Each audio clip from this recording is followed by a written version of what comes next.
No começo eram as trevas. E então, bang!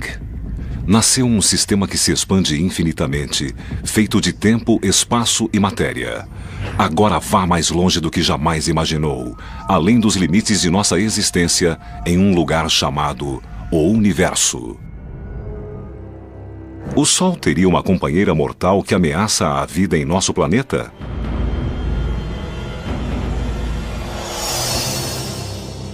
É possível viajar no tempo? É uma das maiores questões. Para onde foi a antimatéria? A mente busca explicações. Como a água em Marte desapareceu? E o que havia antes do Big Bang? Esse é o maior mistério de toda a ciência. Grandes perguntas e ciência de ponta. Os mistérios inexplicáveis do universo.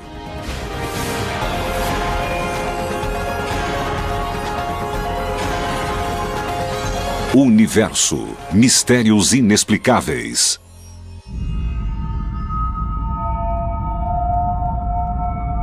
Entre os mistérios inexplicáveis do universo, um tem especial urgência para aqueles que gostam de viver no planeta Terra.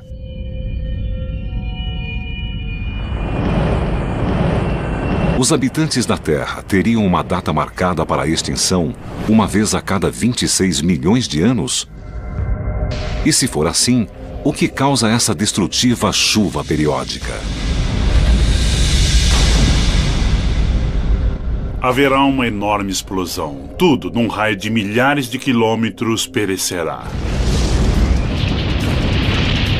Haverá ondas gigantescas de um tsunami. Um calor enorme.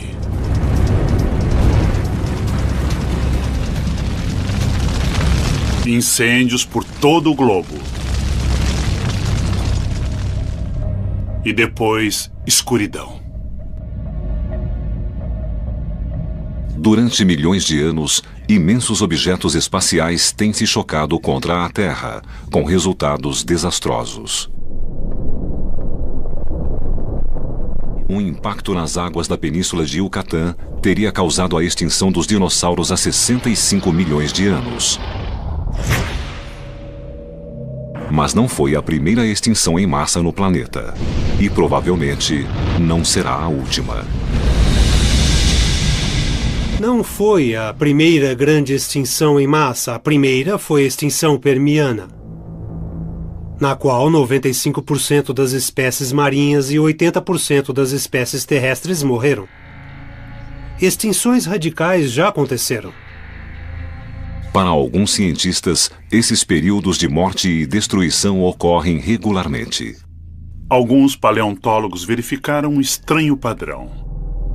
Descobriram que grandes extinções, como a que eliminou os dinossauros, e outras também, não ocorrem aleatoriamente, mas ocorrem segundo um cronograma. Era muito estranho. Ocorriam a cada 26 milhões de anos. Era algo inexplicável. O astrofísico Richard Mahler acha que a responsável por essa destruição periódica é uma estrela anã vermelha que espreita na borda do sistema solar. Uma estrela que ele chamou de Nêmesis.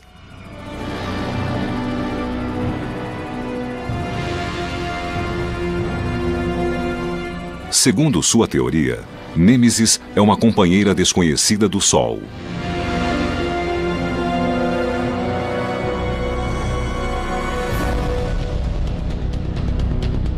Desloca-se de 1 a 3 anos-luz a partir do centro do sistema solar, traçando uma órbita elíptica. Quando Nêmesis fica mais próxima do Sol, a cada 26 milhões de anos, sua órbita atravessa a nuvem Oort, uma coleção de trilhões de cometas que cercam o sistema solar. E ao fazê-lo, perturba a ordem do sistema. Quando isso acontece, Nêmesis se aproxima dos cometas e perturba suas órbitas. Segundo a teoria de Muller, a perturbação gravitacional causada por essa pequena estrela faz com que cometas há muito estáveis saiam de suas órbitas na nuvem Oort. Atraídos pela gravidade do Sol, 1 bilhão de cometas se precipitam em direção ao sistema solar interno. Alguns inevitavelmente se encontram com a Terra, causando enormes impactos e extinções em massa.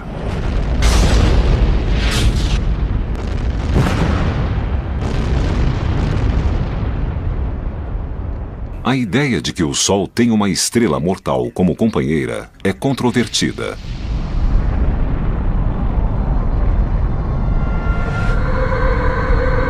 Para a maioria dos cientistas, o Sol é uma estrela solitária.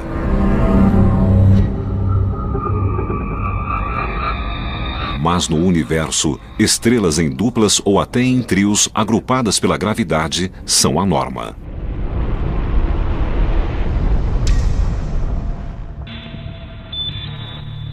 A maioria das estrelas na nossa galáxia são parte de duplas ou trios.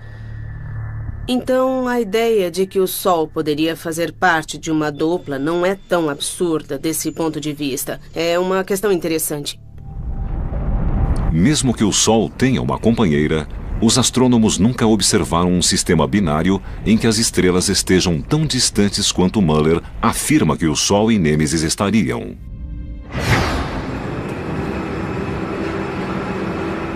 Muller precisava provar que Nêmesis existia. Em 1997, a NASA lançou um projeto com o potencial de desvendar esse mistério. O Two Micron All-Sky Survey, ou TWO-MASS, usa 2 telescópios com radiação infravermelha para varrer o universo em busca de estrelas desconhecidas. O TWO-MASS se concentrou em corpos difíceis de encontrar em nossa galáxia e suas proximidades. E já produziu mais de 2 milhões de imagens.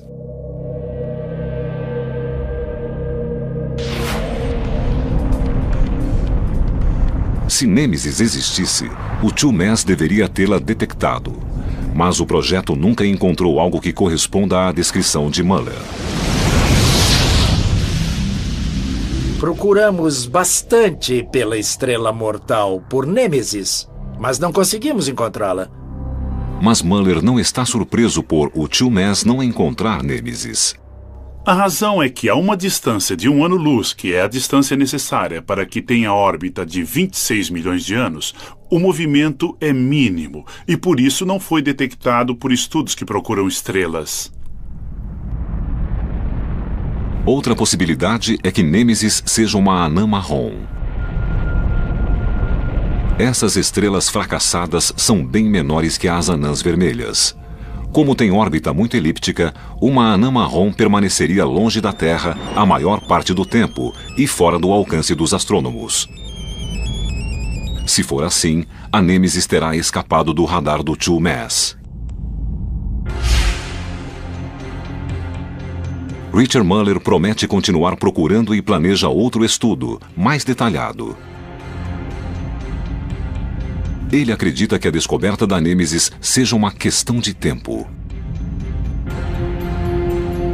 Há muitas estrelas no universo, são milhões. É como encontrar uma agulha num palheiro, logo nós perceberemos.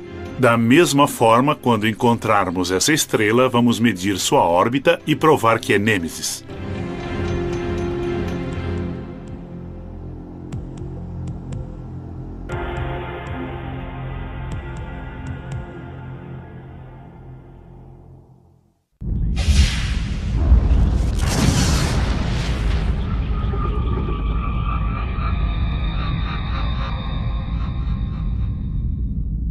De todos os mistérios inexplicáveis do universo, talvez o mais fascinante e controvertido seja a possibilidade de viajar no tempo.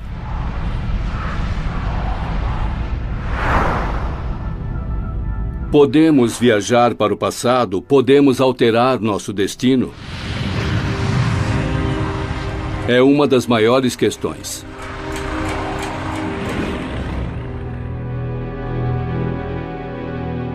Em 1955, Ron Mallett tinha apenas 10 anos quando seu pai morreu de ataque cardíaco. Abalado, o jovem Mallett ansiou por um modo de rever o pai e talvez salvar sua vida. Um ano depois que ele morreu, li o livro de H.G. Wells, A Máquina do Tempo, e foi o que me salvou, porque sonhei em construir uma máquina do tempo como a do livro para poder voltar no tempo e tentar salvar a vida dele. Fiquei obcecado com a ideia de construir uma máquina do tempo.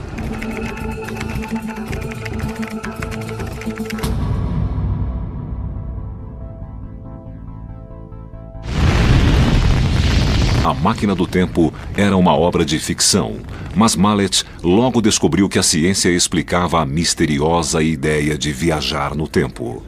E a fonte era ninguém menos que Albert Einstein. Einstein teorizou que a distância e o tempo eram ligados. Imaginou o espaço e tempo como uma espécie de tecido ou lençol. Em sua teoria geral da relatividade, Einstein mostrou que um objeto volumoso, como um planeta, uma estrela ou um buraco negro, deforma o tecido do espaço e tempo.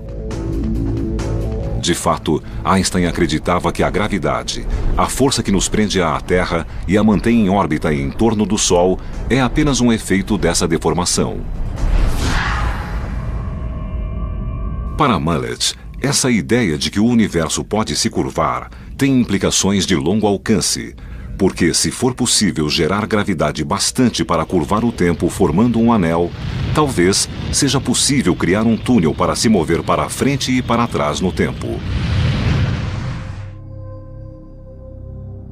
As teorias de Einstein alimentaram o sonho de Ron Mallett de aprender a construir sua própria máquina do tempo. Mas a viagem no tempo não era um assunto que os cientistas sérios estudavam abertamente. Na verdade, eu usei uma desculpa que funcionou. Eu estudava buracos negros porque eles me permitiam entender como a teoria de Einstein afetava o tempo. Era uma ideia maluca, mas era considerada legítima. E eu construí minha carreira estudando isso e empregando a teoria geral da relatividade de Einstein. Os buracos negros, os imensos vestígios de estrelas colapsadas, possuem incomparável poder gravitacional de distorcer o espaço e tempo. Exatamente o que Mallett queria fazer. Mas, como ele podia criar no laboratório algo tão carregado de matéria a ponto de distorcer o espaço e tempo? Mallett voltou a buscar inspiração em Einstein e sua mais famosa equação, energia igual mc2, que mostrava que matéria e energia eram formas diferentes da mesma coisa. Segundo a teoria de Einstein, a luz, que é energia, deve ser capaz de distorcer o espaço e tempo tal como um objeto volumoso. Estamos acostumados à ideia de que a gravidade é criada pela matéria. Mas, na teoria de Einstein, a luz pode gerar gravidade. E é nisso que meu trabalho se baseia. Ou seja, se a gravidade pode afetar o tempo e a luz pode gerar gravidade, a luz pode afetar o tempo.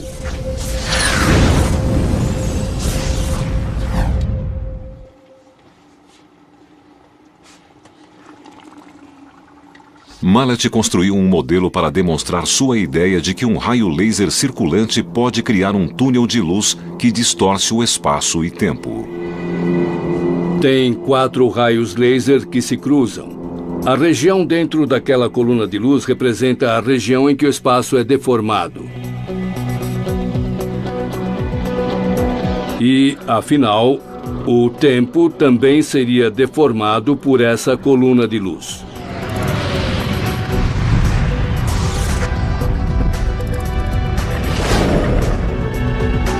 E isso nos permitiria viajar para o passado. O primeiro viajante do tempo precisará ser bem menor que um ser humano, uma partícula subatômica como um nêutron. Estamos tentando mandar não seres humanos, mas partículas subatômicas e informações. E este é um grande salto, porque se conseguirmos enviar informações para o passado, isso nos permitirá saber sobre desastres futuros e assim evitá-los.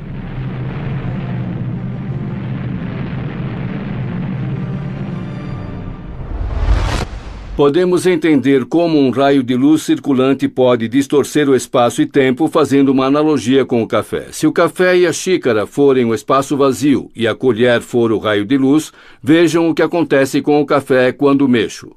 O café gira. É o que o raio de luz circulante faz com o espaço vazio. Podemos ver o efeito no caso do café colocando um grão de café. Quando giro o grão de café também gira. No caso do laser, enquanto o raio circula, colocamos uma partícula subatômica chamada nêutron. E enquanto giramos o espaço, o nêutron também girará, como o grão de café. Na teoria de Einstein, o tempo e o espaço estão ligados, então girar o espaço fará com que a linha do tempo gire e forme um anel. E ao longo desse anel de tempo, poderemos ir do passado para o presente e para o futuro e de volta para o passado.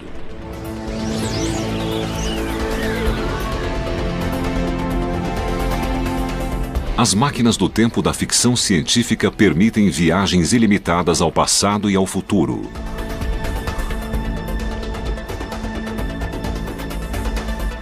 Mas Mallet adverte que o viajante do tempo só poderia recuar até o momento em que a máquina do tempo começou a funcionar. Se eu ligar a máquina hoje e a deixar ligada 100 anos, então alguém daqui a 100 anos poderá recuar 75, 50, 25 anos até o momento em que liguei a máquina, mas não poderá recuar para antes disso, porque antes a máquina não existia e é a máquina que cria o efeito, então não há nada que possa materializar a viagem no tempo. Essa limitação significa que a máquina do tempo não daria a Mallet a possibilidade de voltar a 1955 e salvar a vida de seu pai. Para isso, seria preciso uma tecnologia de outro mundo. Teoricamente, uma civilização alienígena avançada pode ter uma máquina do tempo que foi ligada há milhares de anos.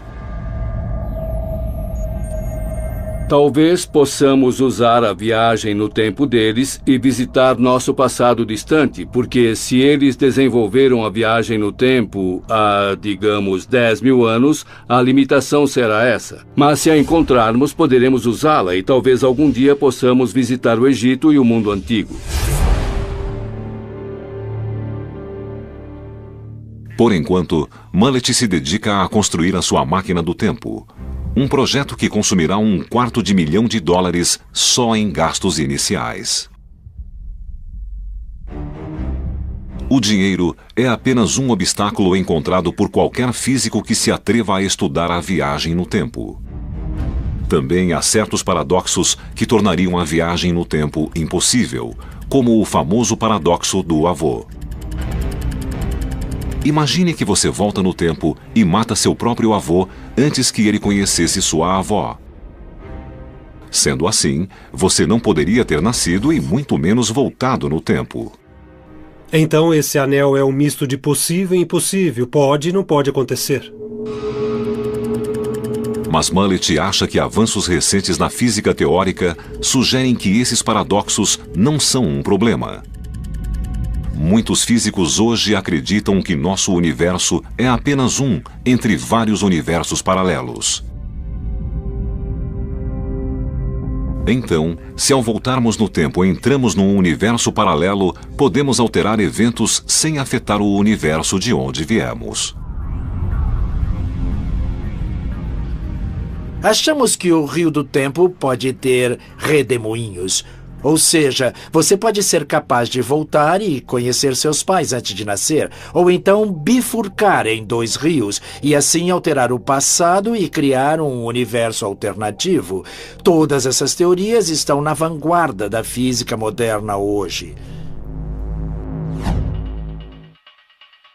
Mallet acredita que os seres humanos podem estar a apenas um século da viagem no tempo. será tarde demais para ele voltar no tempo para salvar Gostou? o pai. Muito. Ótimo. É um prazer conhecê-lo. Muito obrigado. Sabemos que o espaço está girando. Mas sua perda abriu a porta de um novo mundo para as gerações futuras. Desenvolvi uma equação básica. Isso me levou a compartilhar algo com o mundo, o que eu não teria feito de outro modo.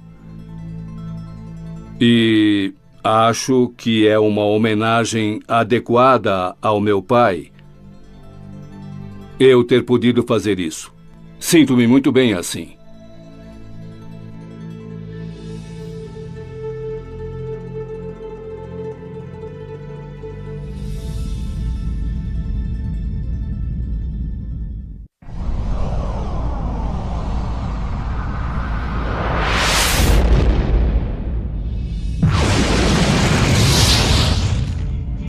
Os cientistas acreditam que, enquanto se formava, o universo era constituído não apenas pela matéria que hoje compõe tudo ao nosso redor.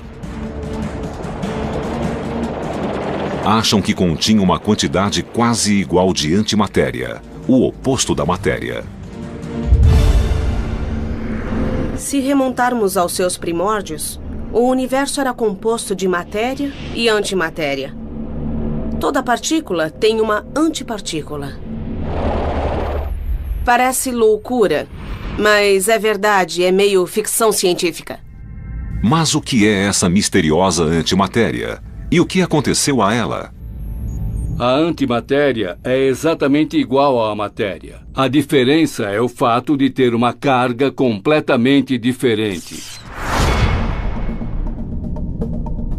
A matéria comum é feita de átomos, que por sua vez são feitos de partículas subatômicas como os elétrons de carga negativa e os prótons de carga positiva. A antimatéria é o oposto dessas partículas. Tem a mesma massa, mas a carga elétrica oposta. O próton é uma partícula com carga positiva, é o núcleo do átomo. O antipróton seria um próton com carga negativa e exatamente a mesma massa. No universo, os opostos se atraem e as partículas e antipartículas tendem a se aproximar. Pode parecer um casamento perfeito, mas quando a matéria entra em contato com a antimatéria, o desfecho é sempre o mesmo. Elas se aniquilam.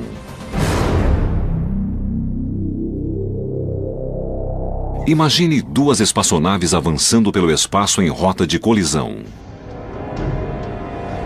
Uma é feita de matéria normal. A outra é uma nave de antimatéria feita por uma civilização alienígena. O impacto seria espetacular e não restaria nenhum escombro para os investigadores examinarem.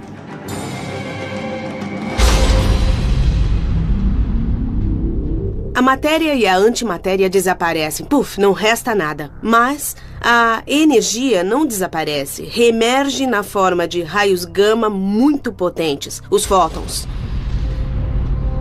E a quantidade de energia contida em um pequeno volume de massa é espantosa.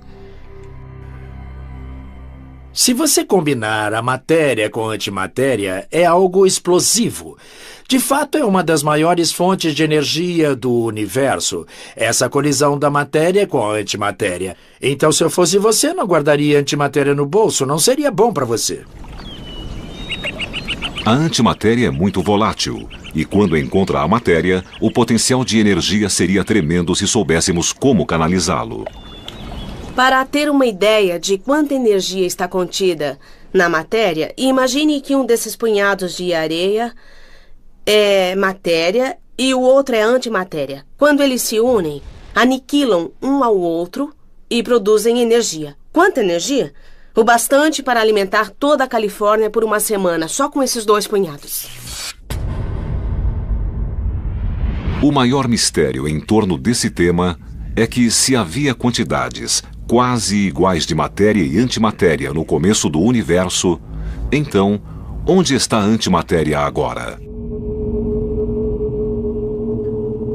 Um dos grandes mistérios do universo é o que aconteceu com o nosso oposto, a antimatéria. Por toda parte que olhemos no espaço, só vemos matéria e não antimatéria. Só há uma pequena quantidade de antimatéria no centro da galáxia da Via Láctea.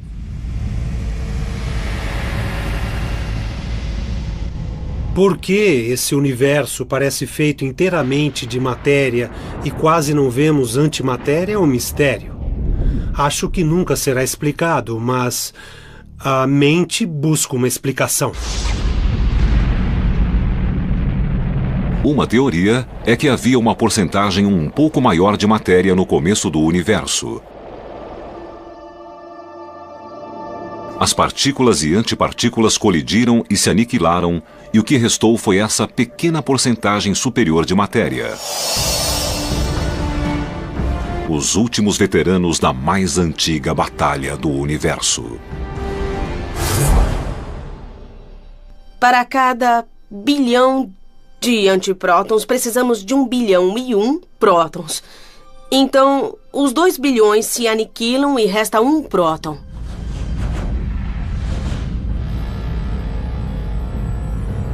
E o que resta somos nós.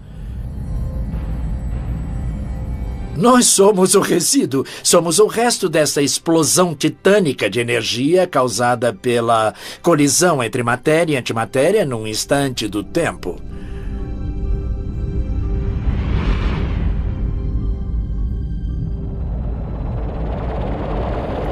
Nossas mais avançadas teorias não conseguem explicar essa assimetria entre matéria e antimatéria. Mas graças a Deus existe, senão não estaríamos aqui.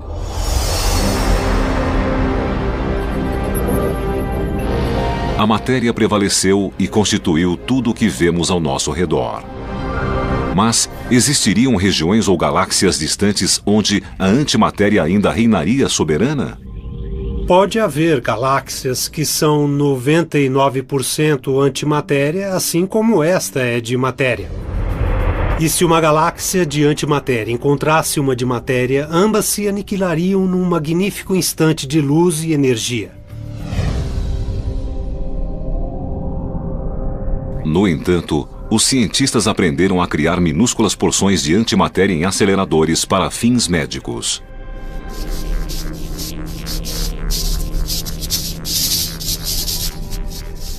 Partículas de antimatéria extraídos de material radioativo decomposto são injetados no corpo para a realização da tomografia cerebral com PET scan. Muitas pessoas não sabem que quando vão ao hospital e fazem um PET scan, na verdade recebem uma fonte de antimatéria. O P de PET significa pósitrons e os pósitrons são antielétrons. Vai para a parte do corpo que é investigada.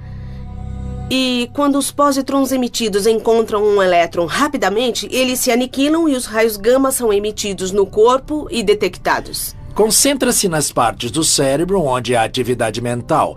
Então, podemos detectar a emissão de radiação de pósitrons. Isso nos permite obter maravilhosas fotografias da mente racional, possibilitadas pela antimatéria. A antimatéria ajudou a desvendar os segredos da mente humana, mas a mente humana ainda precisa desvendar todos os segredos da antimatéria. Não sabemos por que o universo é feito de matéria agora. Mas estamos nos aproximando de responder essa pergunta. Sabe, um passo de cada vez. Como outros mistérios nesse universo sempre em mutação, toda a verdade sobre a antimatéria ainda permanece no domínio do inexplicável.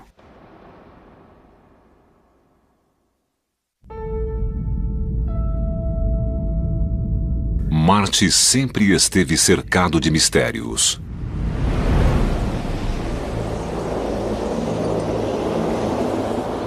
Mas o mais intrigante deles não tem nada a ver com invasores alienígenas.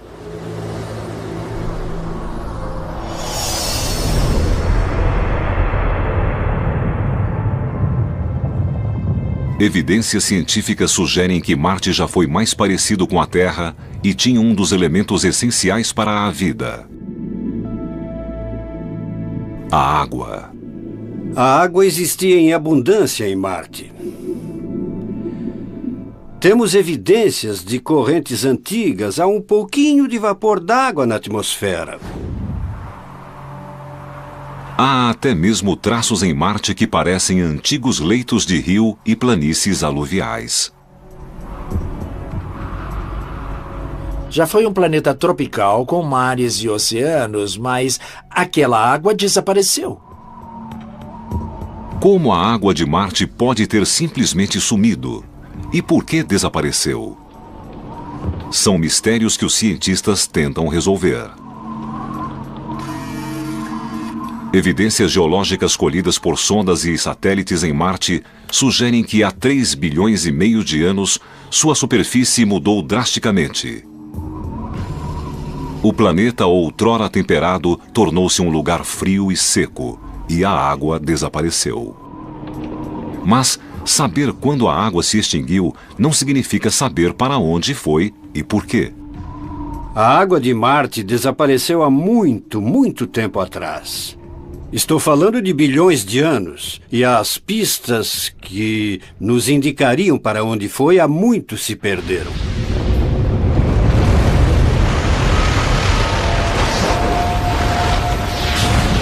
Uma série de eventos em Marte parece ter mudado drasticamente a paisagem. Marte passou por um intenso período de vulcanismo que espalhou lava por sua superfície. Quando finalmente terminou, o núcleo de ferro fundido do planeta se solidificara. Isso pode ter levado Marte a perder seu campo magnético e sua camada protetora de ozônio. Isso deixou a atmosfera vulnerável ao vento solar, que é muito poderoso. Os ventos solares castigaram o planeta durante milhões de anos, despindo-o de toda sua atmosfera. O vapor da água, que antes caía como neve ou chuva, escapou do pequeno campo gravitacional. A água entra na atmosfera como vapor d'água e é bombardeada por radiação ultravioleta que divide a água, que é H2O, hidrogênio e oxigênio. Como o hidrogênio é o gás mais leve de todos, flutua até o alto da atmosfera e é levado pelos ventos solares.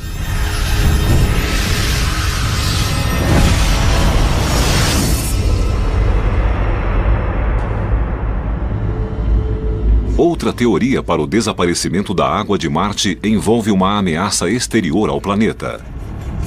Há evidências de que no começo do sistema solar, Marte situava-se numa rota mortal. Um evento aconteceu há 3,9 bilhões de anos chamado o Grande Bombardeio, que deve ter causado ao planeta muitos impactos. Esse tipo de evento pode ter jogado o material e a atmosfera do planeta para fora do campo gravitacional.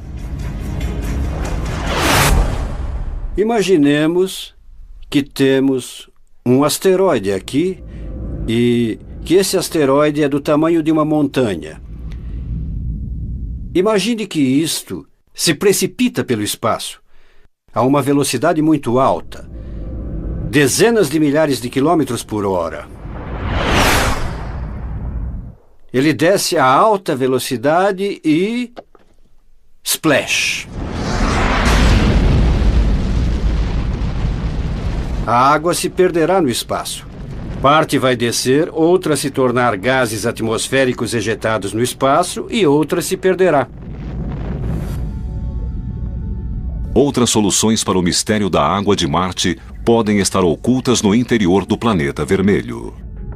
Parte da água se combinou com dióxido de carbono, formando calotas de gelo polares com até 3 quilômetros de profundidade e uma camada congelada que cobre boa parte da superfície. Mas há evidências de que água líquida ainda corre sob o gelo. Muito da água de Marte foi para debaixo da Terra e parte migrou até uma profundidade onde o calor permite que exista em estado líquido. Quando esfriar mais, vai congelar, formando uma criosfera, como parte da subsuperfície. Perto da superfície, vai secar enquanto penetra no solo e entra na atmosfera.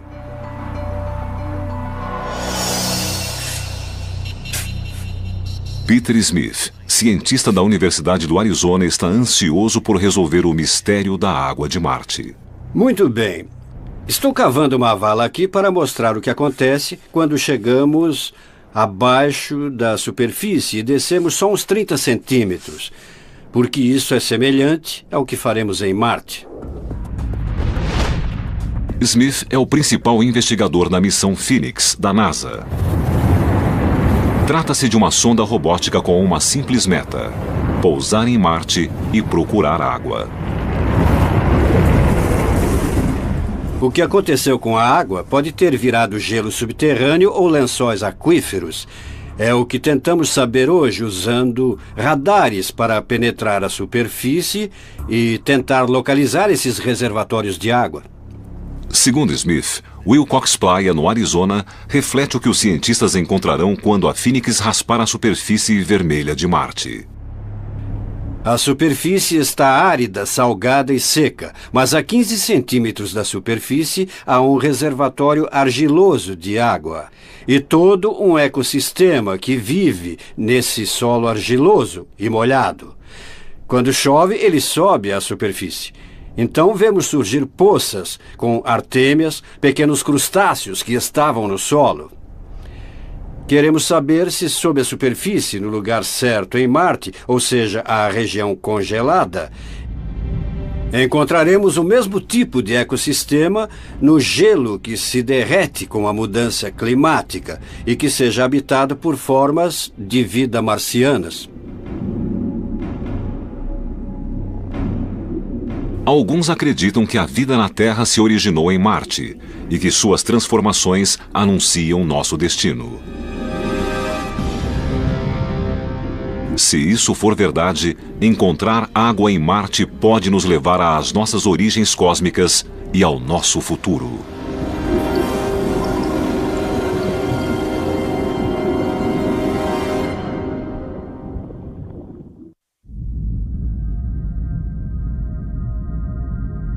Quando o assunto é o universo, o que sabemos só é ultrapassado pelo que ainda nos resta saber.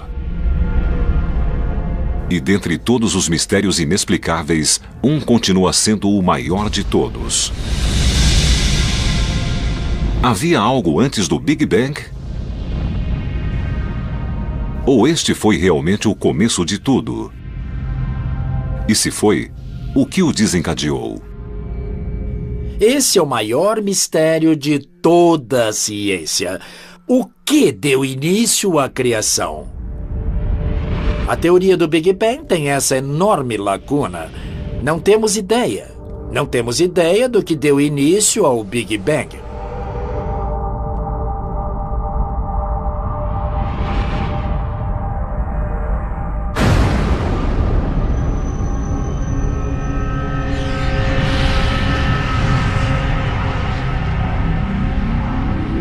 O Big Bang é o modelo cosmológico da origem do universo há 13,7 bilhões de anos.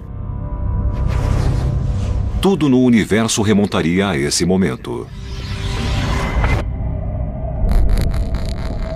Parece haver um ponto misterioso na nossa origem, a chamada singularidade. E mesmo sendo misterioso e tendo muitas questões em aberto, parece ser um bom ponto de partida para a nossa cronologia. Mas nossos instrumentos científicos não alcançam o período anterior ao Big Bang, se é que esse período existiu. A singularidade é como um horizonte, além do qual não conseguimos enxergar. Na criação, o tempo foi gerado junto com o espaço e a matéria. E o Big Bang marca o instante desse evento. Então, é impossível saber o que aconteceu antes de sua criação. Ainda assim, A questão do que havia antes do Big Bang intriga as melhores mentes da astrofísica.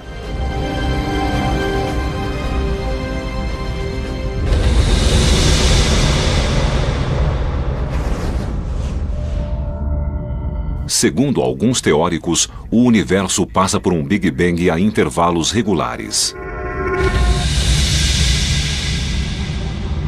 Esse modelo cíclico propõe que a cada trilhão de anos ocorre um Big Bang, após o qual o universo se expande antes de voltar a se contrair, preparando o terreno para outro Big Bang. Há ligações bem interessantes com a história do universo anterior. O fim de um universo pode trazer o começo de um outro. Talvez nunca tenha havido um começo, pode ter existido desde um momento anterior, sem nunca ter tido nenhum criador.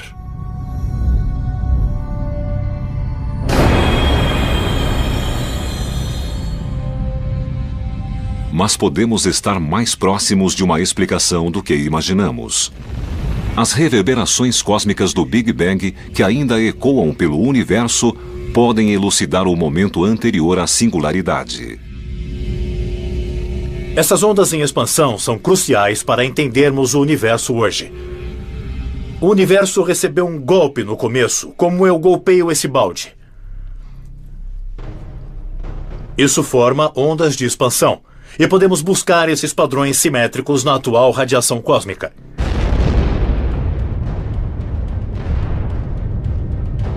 Então enviamos satélites, observamos a radiação e as ondas simétricas em expansão.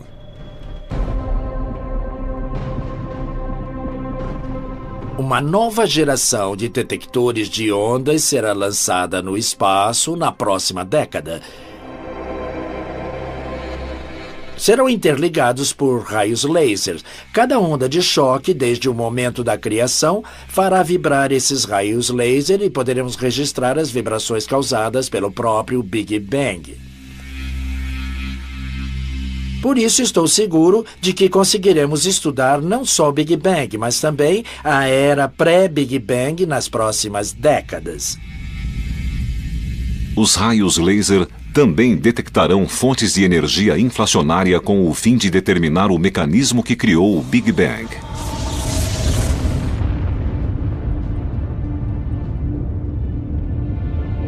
Se penamos para resolver o maior mistério de todos, será que um dia conseguiremos verdadeiramente entender o universo? Sempre que respondemos uma pergunta, logo surgem outras perguntas. Avançamos, resolvemos mistérios, mas sempre haverá outros.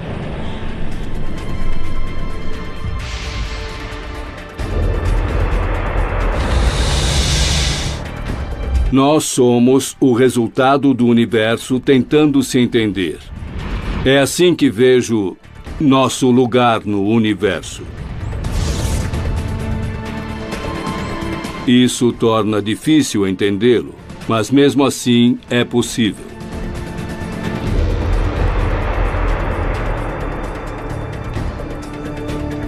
O universo está sempre mudando, mas as leis da física são imutáveis. Elas não mudam e nos dão esperança de que, a partir de todo este caos, sejamos capazes de explicar como tudo veio a existir. Em nosso universo sempre em mutação, os mistérios inexplicáveis continuarão a nos escapar. Mas estamos chegando cada vez mais perto de desvendar os segredos mais profundos, as chaves que abrirão as portas do nosso passado e os caminhos do nosso futuro.